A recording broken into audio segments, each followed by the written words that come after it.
Have you ever wondered if the whispers from the deep woods are more than just the wind? If those fleeting shadows in the corner of your eye are just tricks of the light? Today, we're diving into a story that might just change your mind. A tale that blurs the line between myth and reality.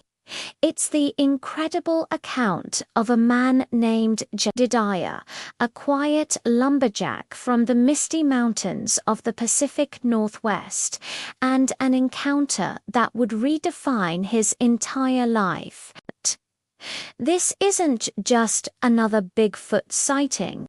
It's a story of compassion, connection, and a debt repaid in the most unbelievable way imaginable. Jedediah, or Jed as his few friends called him, was a man of the forest.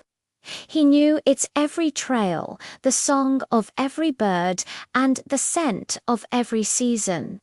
He preferred the company of ancient redwoods to people, finding solace in the silent majesty of nature.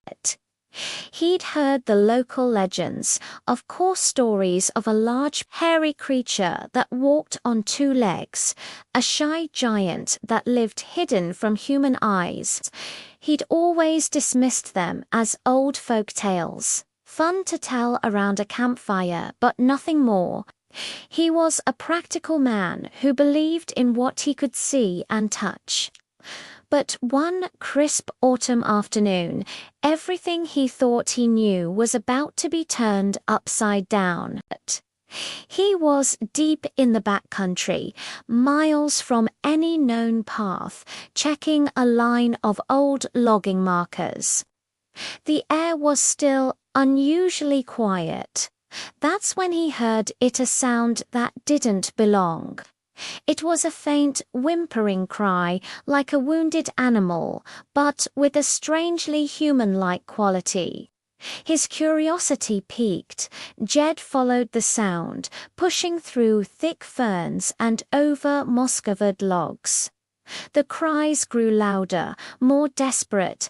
He finally broke into a small, hidden clearing and froze. There, caught in a rusty, long-forgotten bear trap, was something he couldn't comprehend. It was a young creature, covered in thick, dark fur, with large, terrified eyes that stared right at him. It was small, no bigger than a human toddler. But its features, they were undeniably ape-like, yet also eerily familiar. It was, without a doubt, the infant of a Sasquatch. Yet's first instinct was to back away, to run. Every local tale warned against meddling with these creatures, but looking into those frightened, tear-filled eyes, he saw not a monster, but a child in agony. The metal jaws of the trap had clamped down hard on its leg, and it was bleeding. He knew if he left it, the poor thing wouldn't survive the night. His heart won out over his fear. Slowly, cautiously, he approached, speaking in a low, calm voice. "Easy now, easy there, little fella. I'm not gonna hurt you. I'm here to help." The infant Bigfoot thrashed weakly, but it seemed to understand his gentle tone. With painstaking effort, using a sturdy branch as a lever, Jed began to pry the trap open. The rusty metal groaned in protest. The little creature cried out in pain, but it didn't try to bite or scratch him. It just watched him, its intelligent eyes filled with a mixture of fear and a dawning sense of trust. Finally, with one last mighty heave, the trap sprang open. The infant's leg was free, but it was badly injured. Jed carefully tore a strip from his own flannel shirt and gently wrapped the wound, trying his best to clean it with water from his canteen.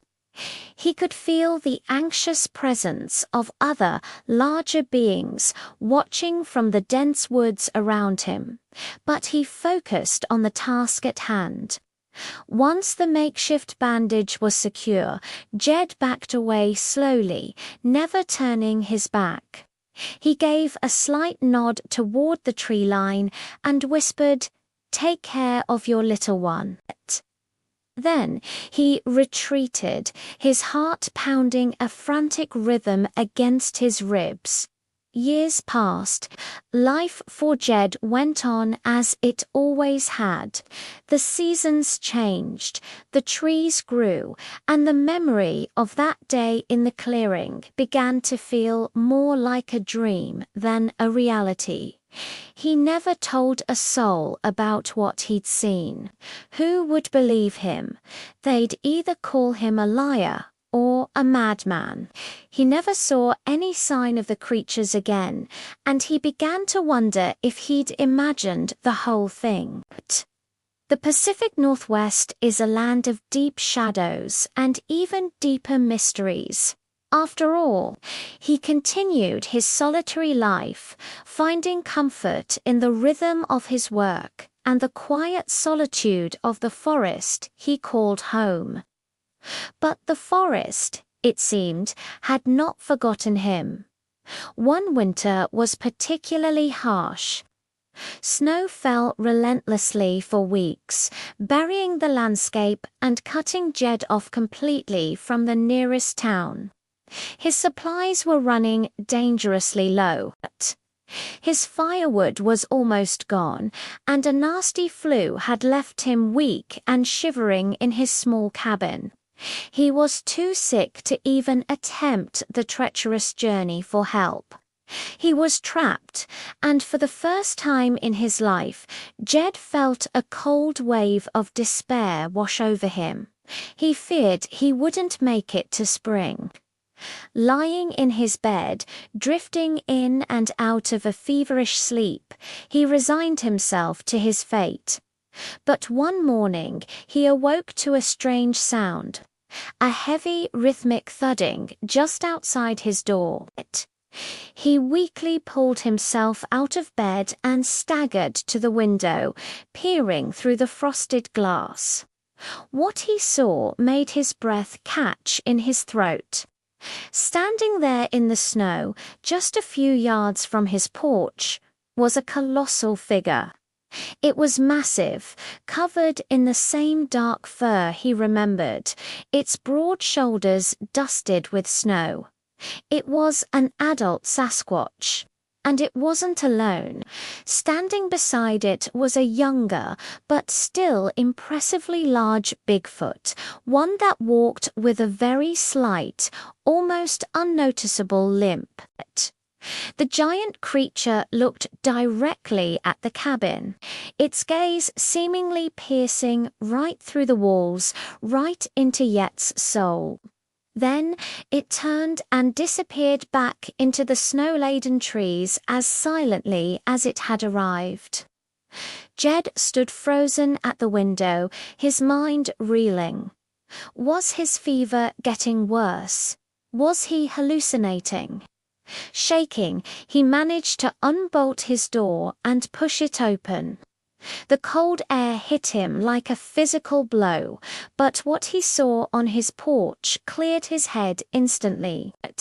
Neatly stacked was a huge pile of dry, perfectly split firewood enough to last him for weeks.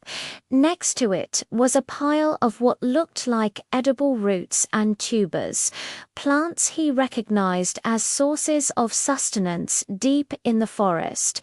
And on the very top of the pile was a freshly caught salmon, its scales still glistening. Jed looked from the incredible gift back to the tree line where the creatures had vanished. He thought of the young Bigfoot he'd saved all those years ago, of the slight limp in the younger creature he'd just seen.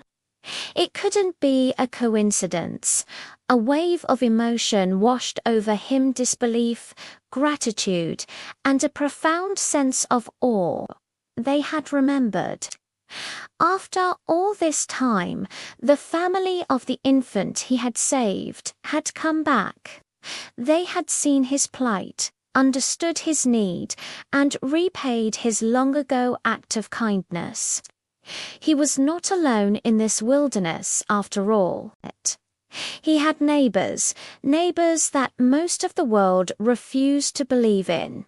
This incredible gift wasn't just wood and food. It was a message of thanks, a testament to a bond forged in a moment of compassion that transcended species. From that day forward, Jed never felt lonely in his forest again. He knew he was under the watchful eye of a silent, grateful giant. This story, whether you take it as fact or folklore, reminds us of a powerful truth. Kindness is a universal language. It costs nothing to give, but its echoes can last a lifetime, returning to us in the most unexpected and wonderful ways. Maybe the greatest mysteries aren't meant to be solved, but simply to be respected. Thanks so much for watching and sharing this incredible story with me. If you enjoyed it, please hit that like button and subscribe for more tales from the edge of our known world. Stay curious, and we'll see you in the next video.